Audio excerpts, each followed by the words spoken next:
So today I'm going to motivate you to buy video games. And the obvious question is, how do I convince you to buy something that costs $50 more than a simple movie ticket? So we're going to go over 3 talking points today, and each 3 of them I'm going to break down further. The first one, story improved. Second one, interactive experience. Third, more creative industry. So I'll break these down further, and then we'll sum it up at the end.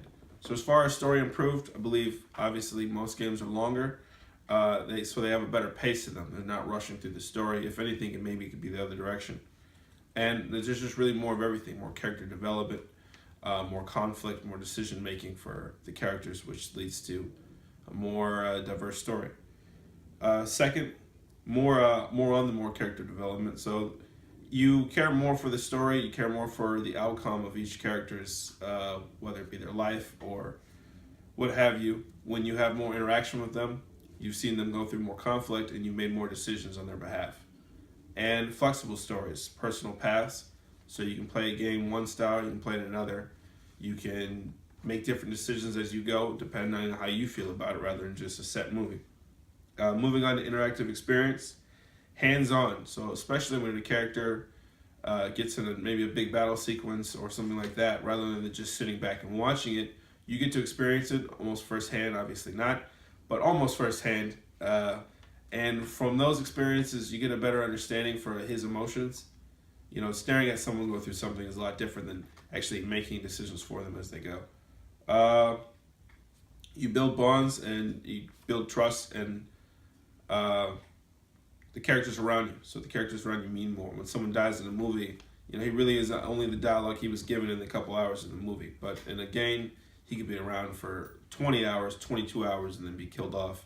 So you have all those more hours of developing interest in the character. And last, personal playstyle. Kind of like personal path, but a little different, more specific. You know, rather than making one decision when you could have made another, you could literally just go left when you could have gone right. Maybe you've always hated how heroes react in a movie. Well, now you can react however you'd like. And that really sums up the interactive experience. More creative industry. Maybe a personal belief on my half, but I definitely think that game developers and writers and voice actors all have more options, all have a longer leash when it comes to making games. You have a lot more games where there's women main characters, people of color, people who are going through completely different things. It's not just superheroes like people think.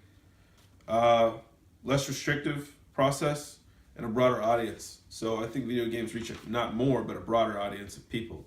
There's video games that are 2D and they're arcade style, and then there's, you know, the really, really expensive ones, the open world ones that are completely reach a different audience.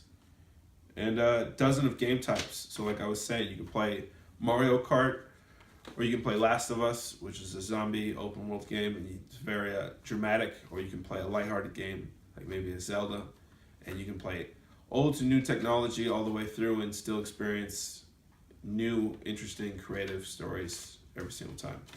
And so I hope that convinced you to buy something that is almost 5 times the price of a movie ticket. Thank you very much.